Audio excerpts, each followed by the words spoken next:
Geek Tank Radio. News Talk 98.9. The roar of Memphis. Welcome to Geek Tank Radio. We are the Geek Patrol and our microphones don't have a stun setting. Today's episode is coming to you from the hidden facets of Joe's greatest fears. That's right, our random computer repair shop. Uh-oh. I am here with Dark Oak Media and Geeky Side TV's Allan Gilbreth, our amazing producer Max behind the glass, and of course I am Brandon Olmstead, and Joe's not here, so we have no supervision. Uh-oh again. That being said, I'm going to have to put, Max over there on dad jokes, and of course Allan's going to bring us some amazing science, but I really want to take this first segment to talk about the return of the Mandalorian. Or did you want to talk about Boba Fett book something? Well, no, it's Book of Boba Fett, Chapter 5, The Return of the Mandalorian. I thought it was Boba Fett, Book of Mandalorian, because I don't remember seeing a whole lot of Boba. It was Book of Boba Fett. We love the prequels. Yes. All right, I'm gonna do one quick shout out. Right. And this comes from decades of bad movie aficionado. Right. That is your I bow to the genius that had Machete walk out with a Rancor. That's all I gotta say. You can go anywhere else you want to with that. As we can tell, Allan he keeps gravitating back to Machete and the Rancor, but it's the most adorable thing ever. First of all, to see Boba meet the Rancor. Mm-hmm. But Danny Trejo is just like, he's in everything, and he's officially in everything now. Well, if there was any actor that was just going to walk out that you automatically assumed could look at a Rancor and go, "Come here, boy, sit, heel." You had absolutely zero disbelief that Danny Trejo could not do this. That's because, what do you think he uses to power his taco shop? Trejo Tacos is completely run by Rancors. That's my conspiracy theory. So it's like that Spanish Inquisition thing where you see the guy like the guy running the wheel and everything for the power source. Yes. It's, so I'm already just pumped and enthused. Right. Just from the simplest of scenes. It really wasn't that difficult a scene. I mean, It's a guy with a sled behind him walks in. Big CGI creature. And people everywhere come out of their chairs cheering, jumping up and down. And then they drop this on us. Yeah. And this was like a salute to everything you've ever loved in this universe. It really is. But there was a catch. Well, and I'm going to throw in one more salute. Thank you. Thank you to goodness. Whoever had the audacity to hand a character a plot-laden weapon and not have them be an expert with it from the moment they touch it. Oh, that was so. I mean, first of all, the scene is painful. Yes, and we're not going to get too spoiler heavy because it is this week's episode. So there's folks who hadn't seen it. One of which is sitting behind the glass, giving me dagger eyes. Yeah, or I guess in this case, since we're talking about Star Wars, lightsaber eyes. There you go. And so we're going to be as spoiler light as we can. But we got to see what's been going on with Din Djarin since Grogu was taken to train with Luke Skywalker. It's not pretty. He's moping. He's literally moping around. He really is. It's like my little buddy's gone. It's like when you take a trip and you have to board your pet. Yeah. And you're just, there are days when you're like, you may be at Disney and you're having a good time and you're like, I wonder what my dog's doing. It's postpartum depression. It's real, people. And it affects us all. It's post-Yoda depression, or what is it? PYD.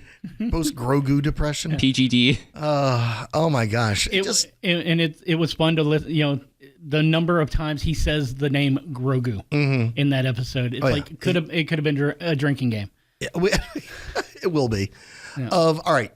So, massive props for taking a great character, right, and letting him. There are a few scenes where you get to really see the extreme competence of this character. Yes. The character also has learned he's a little fruitcakey. Yeah, he's weird. He's on the outskirts. The whole group he's a part of is a little cuckoo for Cocoa Puffs. Yeah. But you know, I like the fact that he's kind of like, all right, we're nuts, but I'm cool with it. Yeah. And then a distinct lack of competence. And I'm just like going, thank you. Thank you for making this a real character. And I mean, I know a lot of people have forgotten, those early episodes of The Mandalorian. He ain't that great at what he does. No, but he is determined. He's not going to quit. No. And which makes him more dangerous than the really smooth super guys. True. There's that quote from Batman Begins where it was like, your training means nothing. Its will is everything. Right. Yes. That's actually perfectly that shown in this episode. Mm-hmm. And of course we get a handful of other characters that have shown up that we will talk about when we come back in our next segment. You are listening to Geek Tank Radio here on News Talk 98.9 The Roar. We will be back with more Mandalorian, and Allan's got some really good science.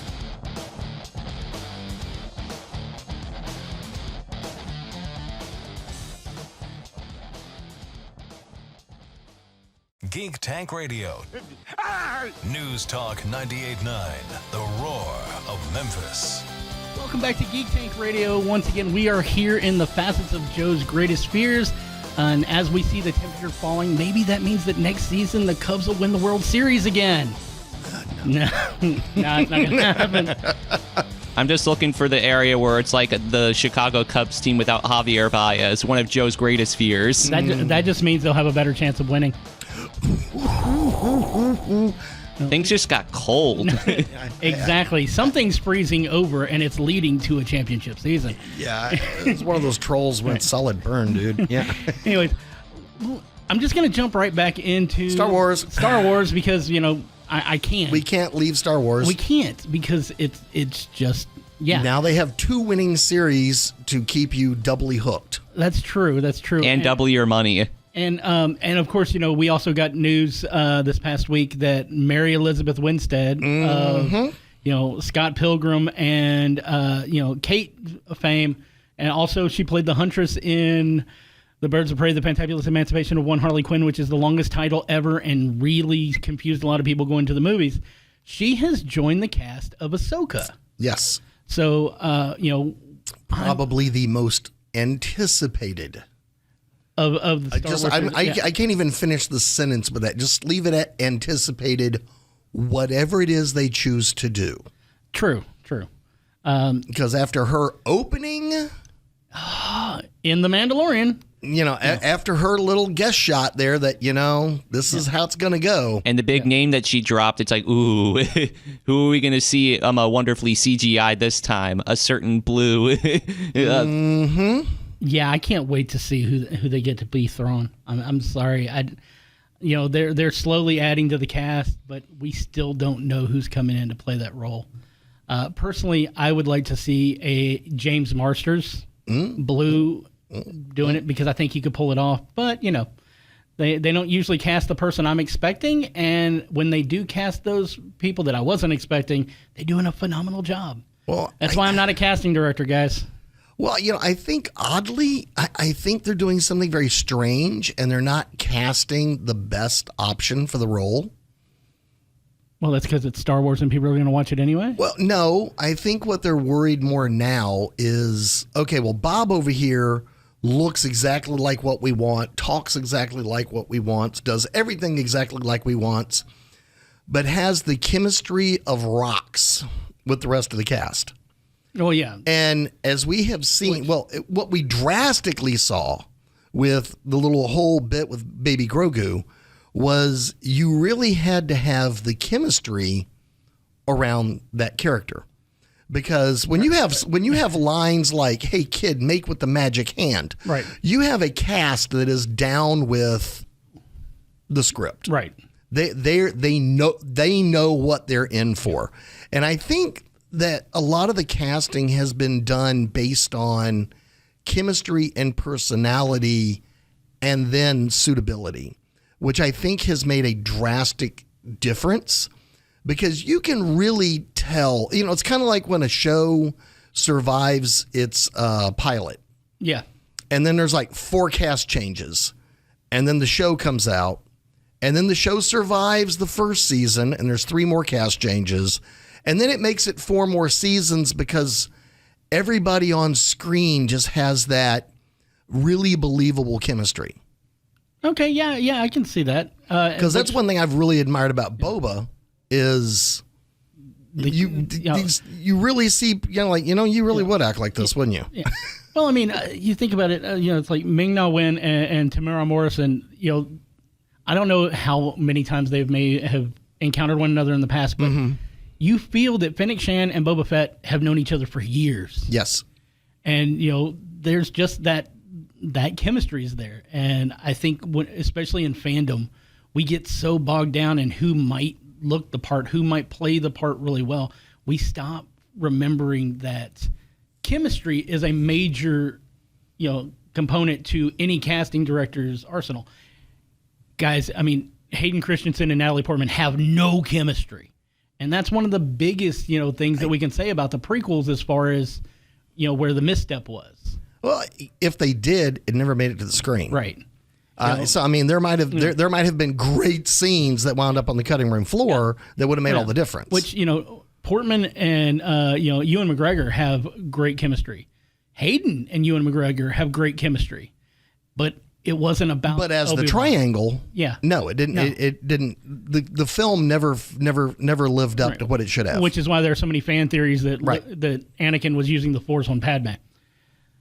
That being said, we did get to see some great chemistry in this latest episode of Boba Fett through the interactions between Peli Motto and Din Djarin when they are working on the ship. Yes. They look like a couple of gearheads working on a ship. Right. Let's just be honest. A shout out to our brethren over at Motor Mouths. Yeah. Really, guys, this is what people look like when they're working on something. It's true. In a galaxy far, far away, we might add it. Yeah. But yeah, I mean, this episode had so many connections, and I mean, of course, we talking with the prequels. There's a lot of prequel connections in this episode too. And it was good to see the armorer back because we weren't necessarily sure she had escaped. Right. It is sad to see that their crew has been diminished like it has. But it was good to see. It was good to see Din, not be this amazing character he's grown into because he is distracted. Yes, he is. Bless his heart. Oh my gosh. He misses his little buddy. He does. But yeah, and then of course, keeping in line with everything. I mean, if you watched the last episode of Book of Boba Fett before this, you knew this was coming. Yes. They literally played the Mandalorian music. They really did. Mm-hmm. So, but you weren't expecting an entire hour's worth of TV where you didn't see the main character of the series at all. However, but the universe turned. Yes. In a great way. It really did. So that 50 minutes was, it's a big investment in a short series. Yeah. And, but you got to turn that universe over to where you wanted it. We've seen so many times, especially with streaming shows, that they'll have what people think of as a filler episode. Mm-hmm. Stranger Things has been really bad about it in the later seasons by trying to give you a filler episode that ends up being a critical flop. Yes. 11 meeting her sister and the punks in season 2. Everybody seems to hate that episode, even though that was a very important growth point. It's very much like Last Jedi and the Canto Bright stuff, where that's a major growth point for Finn. But because it really throws the narrative of the rest of the movie off, people are like, ugh. Yeah. They had the feeling. They had the feeling. All right, we got an expose that could have been an email. Right. But what and just put that trust in Jon Favreau and Dave Filoni and Bryce Dallas Howard, who her directing chops. Man, I'm sorry. It's like I don't care if she directs the phone book. You'll watch next. It's going to be amazing. Every episode she's done has been one of those that's just been one of those, just it grabs you. I wonder if anybody realizes this is the same lady with the T-Rex. Yes, she may not know who her daddy is. She may not know which practical. cracks me up. She may not know practical footwear when running from dinosaurs, but she knows how to direct some Star Wars. Hey, all I got to say is she ran well. She did. She outran a T-Rex in those things. I would have been Dinosaur Chow.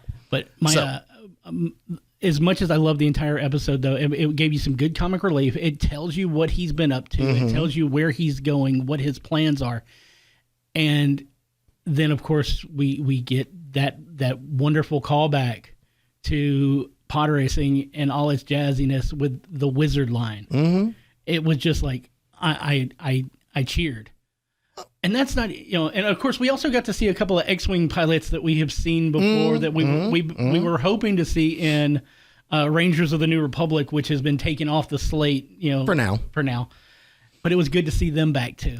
Well, but oddly, at the end of it, you don't felt like the universe stopped turning. No.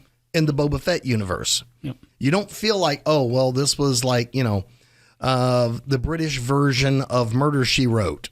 Right. It's kind of like, oh, so Angela wasn't available this week. Right, Got it. right. So, it's a Valerie Bertinelli episode of Touched by an Angel. Yeah. So in this one, you honestly went the Star Wars universe, regardless of where the camera was aimed, is turning in gritty, greasy, gritty grooves. Right. And we're going to see the outcome of all of these episodes. There's going to be a payoff. Yeah.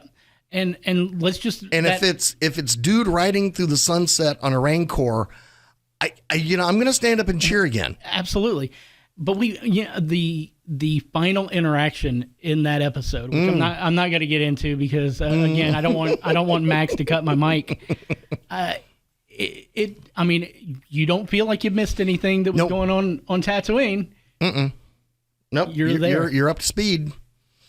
And can we I know this may be a spoiler, but can we say that we have never seen Beggar's Canyon better represented? Oh, it was so gorgeous. Well, it actually finally made all of those movies make sense. Because that thing is bad. Yeah, and especially when you saw the Womp Rats running. And you went, wow. That's what he's talking about. That's what he's talking about. We've seen them in comics. We've seen it. But to finally see them on screen, it was like, oh, my goodness. Well, you'd get pretty good whacking a Womp Rat. Like, oh, my gosh. Yeah. Well, you have to, or else they're going to splatter all over your T-16. Yes. Yes, they are. Anyways, guys, I think we're going to wrap that up with the Book of Boba Fett. When we come back, we're going to step back into last week's episode with another science update in that same vein with Allan.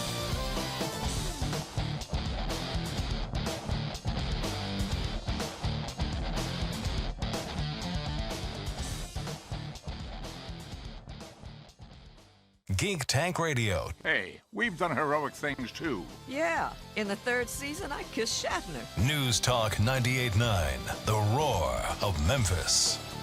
Welcome back to Geek Tank Radio here at News Talk 98.9, the roar of Memphis. I am Brandon Olmstead, and we are coming to you still from the facets of Joe's greatest fears. And I'm just going to go ahead and jump into unknown science with Allan Gilbert. I'm just sitting here going, Joe's at the red wire or the blue wire? It's the age-old question. It's one of those two. I'm gonna give people a look behind the curtain. It's like when we're going into doing the show, Joe is usually very, Allan, what are we doing for science? Mm-hmm. What is your science? Mm-hmm. And Allan, they'll give him a tidbit, and then he'll run the wrong direction with it, and then he'll feel that you misled him. Mm-hmm. So I think it's just best that I don't know what we're talking about. Well, we've been talking about space rocks the last few weeks. Right. We started talking about space mining years ago. Oh. And the meteorites and all of the cool things happening and the fact that there might be untold riches just wandering by the planet. Right. Nothing new about that. Mm. And then we got into the Enigma diamond. The giant 555 carats of black diamond. The giant obsidian stone from space full of, it's not vampiric. obsidian, dude. It's not glass, man. It's actually diamond. I don't know, man. The potential infinity stone relative twice removed. There you go. Thank you, Max. The potential infinity stone. It's going to be the downfall of society. The Carbonado diamonds, there's a school of thought they're from outer space. Right.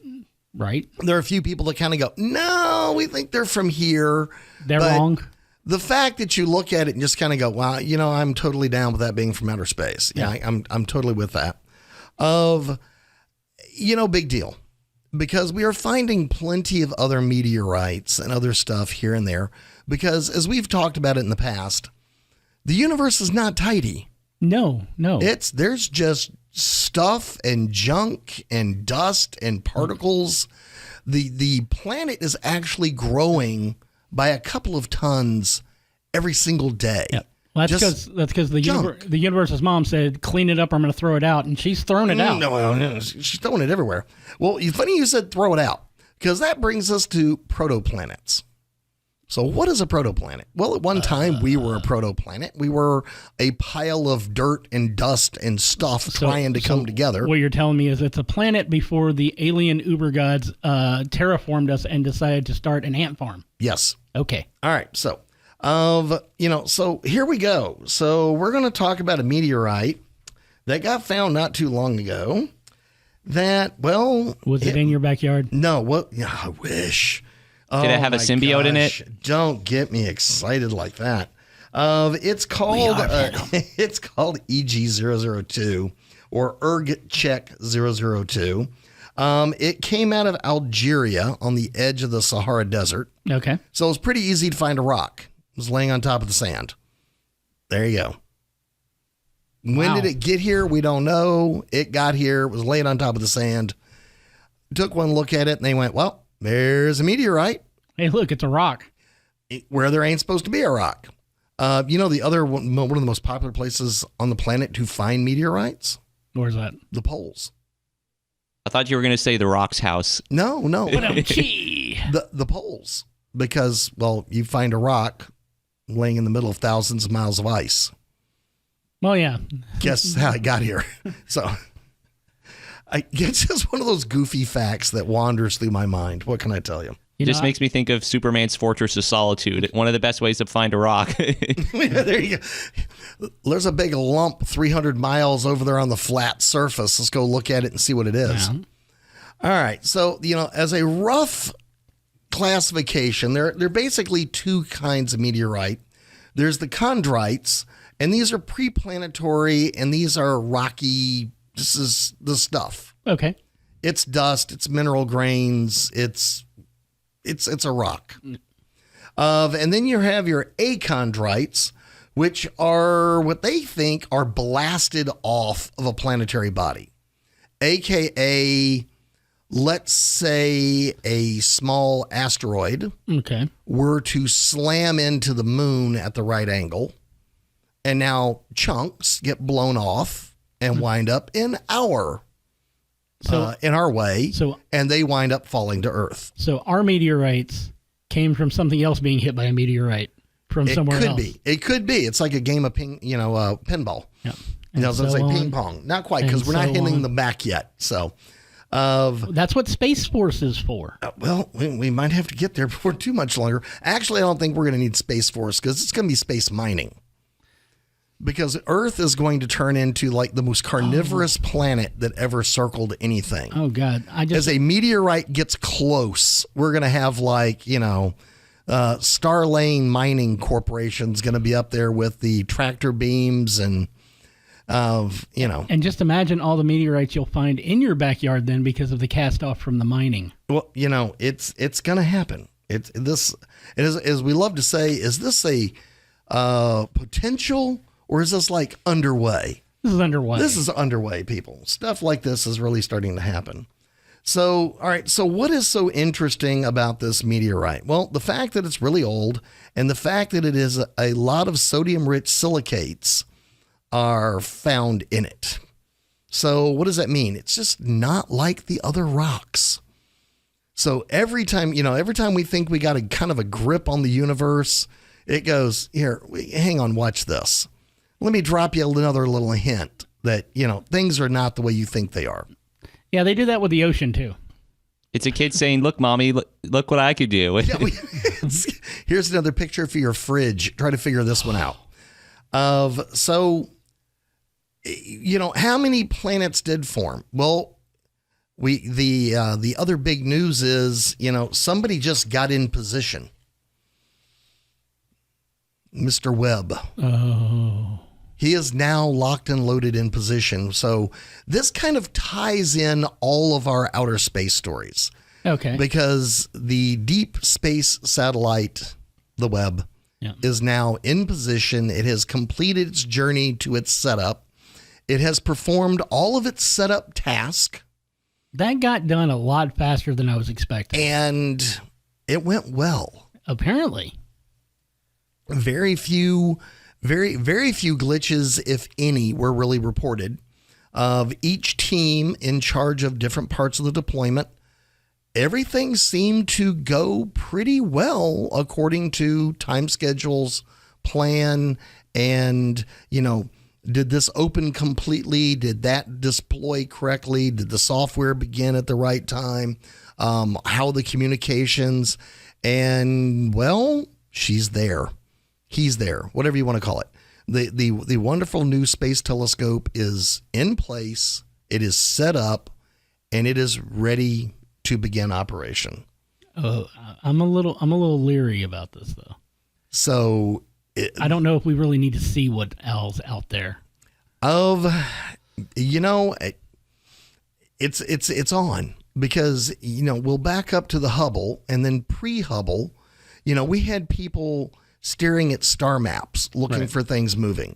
I mean, honestly, sitting there flipping star maps back and forth, looking for a meteorite or a satellite coming out of orbit or anything like that. And now the telemetry has gotten to the point where we're tracking this stuff pretty good. We know what's where around the Earth. Right. And the Hubble gave us such a wonderful insight into, no, really, you guys don't know nothing about out here. It really did. Yeah. And now we're going to double down on the technology one more time. And here we go. Because this bad boy, I hate to say it, but the Hubble, as much as I admire the Hubble, it's now a calculator compared to a smartphone. True. But I think my worry is that we're going to get back, images, and there are going to be people. I mean, the world's divisive enough as it is right now, but the fear mongering of what they see out there could be teenagers spacing by us, mooning us. Is that what that? on pastel colored Vespas. It's. I'm going.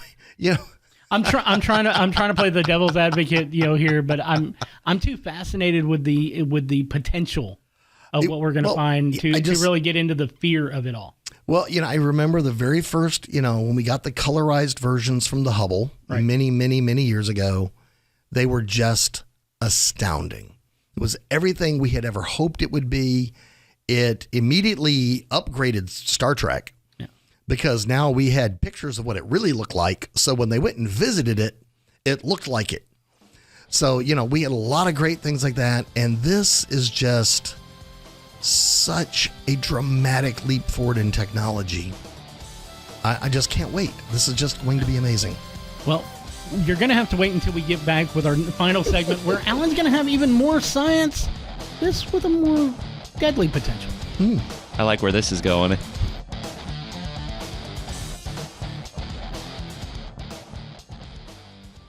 Geek Tank Radio. News Talk 98.9, the roar of Memphis. Welcome back to Geek Tank Radio here on News Talk 98.9, the roar of Memphis, as we come to you from the final fear of Joe's faceted mind, the attic podcast studio of misappropriated sales leads. I'm not casting shade. I'm not casting shade at all. Yeah, said the large oak tree in the sunshine. Wow. Come on. Am I wrong? No, not in the slightest. Okay. Yeah. Well, sorry, I get a little testy the later in the day I get. Well, but I can actually tie that into my next story. Oh, really? Yes, because Is it more science? You sniff out good things. Or you just sniff out strange things. Or stranger things. That's true. But you and I like to cook. We do. Sniff out lots of cool things. Awesome stuff. So, we had to get our perfunctory food references. Yeah, we looking for truffles. Ooh, yes, we are. Well, oddly you say that because, I read your page when I walked past. Okay. Well,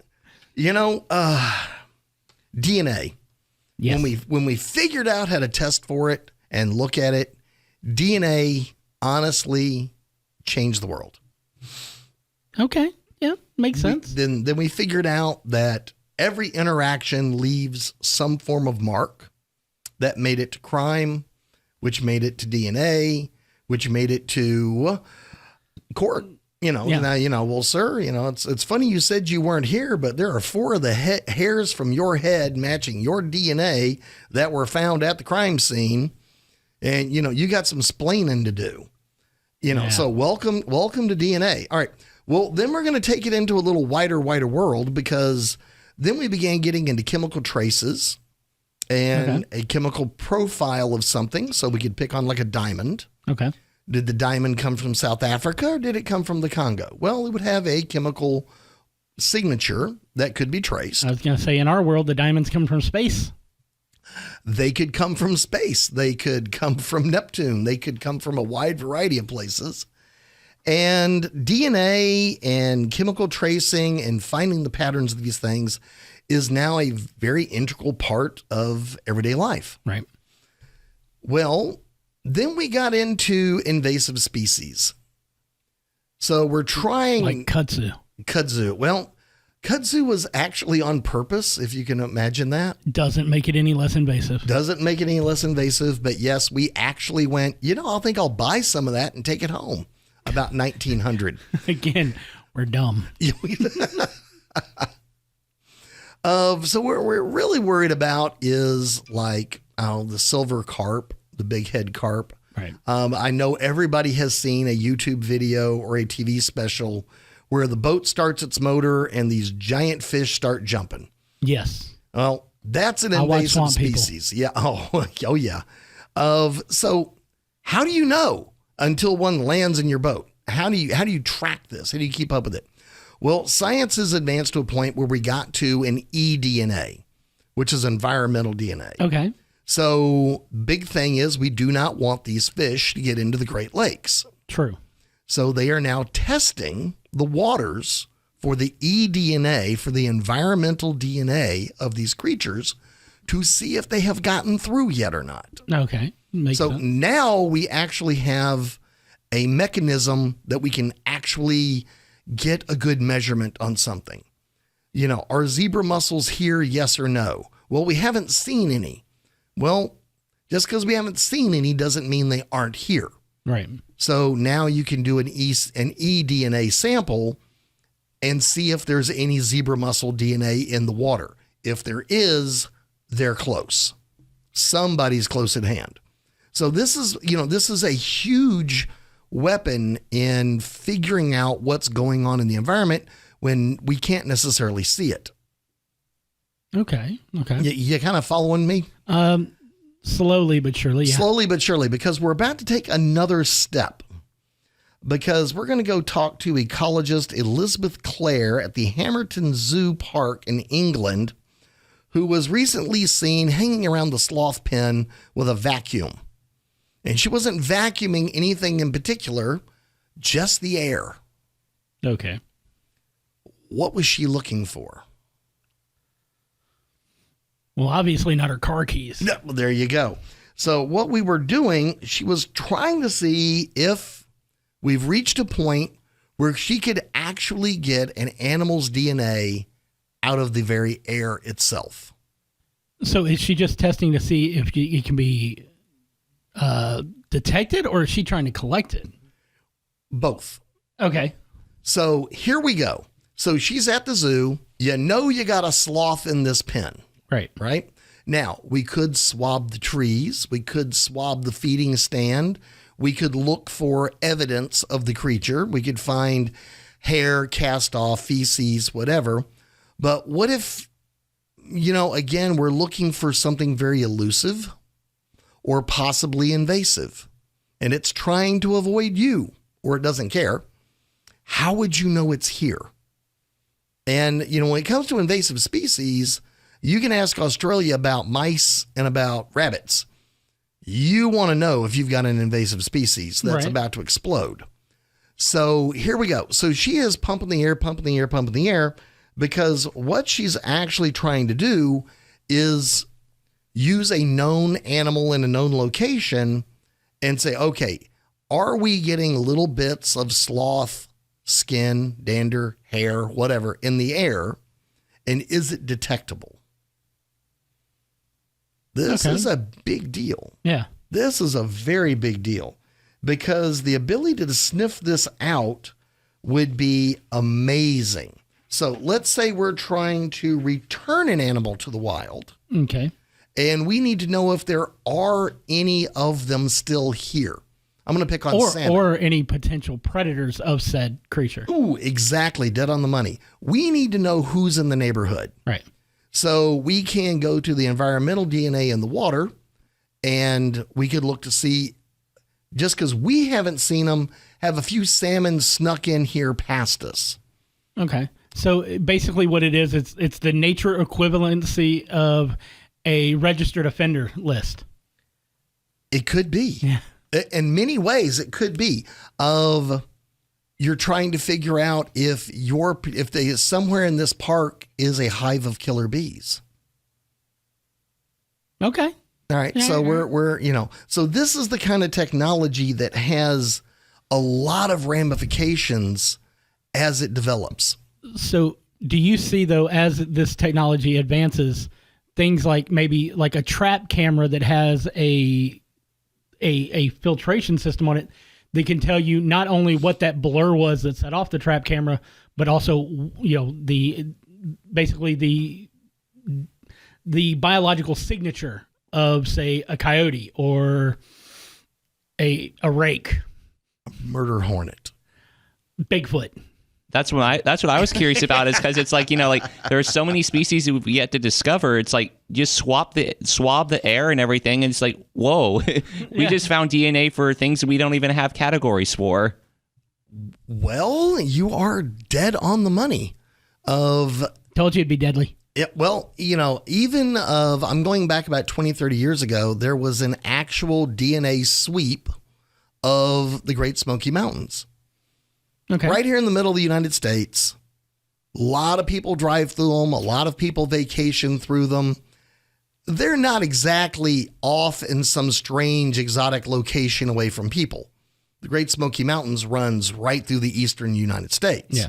So we kind of know it's there. We've met one of these kind of things. And even 30 years ago, just doing a physical sweep, they discovered several new species. It wasn't anything. It wasn't like they discovered a new species of bear. Right. But, you discovered several new species of mushroom, a couple of new species of birds, a few species of invertebrates.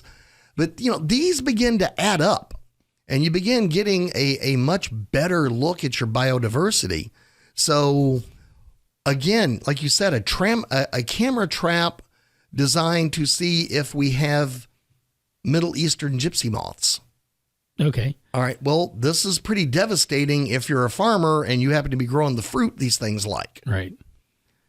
And see, my brain immediately starts going to more of an advancement in using this in a beneficial, a beneficial, but in a different way kind of situation where you could use like a drone with one of these filtration units on it to track a missing person someone who went hiking in the woods they haven't come back. People don't know what's going on. This thing, human DNA.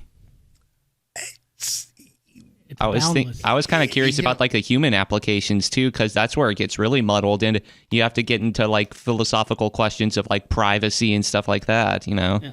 Well, right now, because there will always be someone who will use it as in a more nefarious way to stalk something.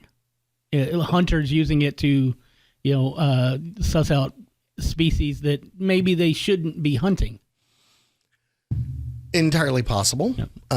It's the natural progression of this technology. Right. So as we take a few more steps forward, this is one of these exciting experiments, and you look at it and you kind of go, all right, is the filtration that good yet? Can we isolate the DNA like that? Can we, is the species really gone, or is it just merely hiding from us better? Right. Is it an invasive species on its way in? Do we have snakeheads in the Mississippi River? Yes. I don't know. Maybe we do, maybe we don't. Brandon's like going, yep. Everything. If it exists, it's in the Mississippi. And it's dangerous. And then, of course, I'm going to flip to the cryptid world. And, if you think Bigfoot's been stealing your chickens. Yeah, I mean, this will help me figure out if a skunk ape's been around. Yeah, well, besides, that smells really bad. Is it Cousin Bob, or is it something stranger? I don't know. Cousin Bob's pretty strange. So, congratulations to Claire's team. They've identified up to 25 different species using these targets. It's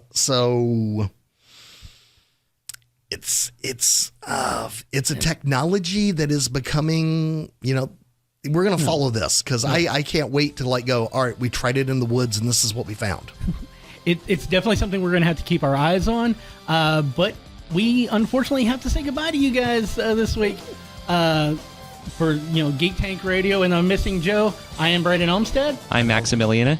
I'm Allan Gilbreth. And I'm going to challenge you to try and figure out what Joe's next fear would be.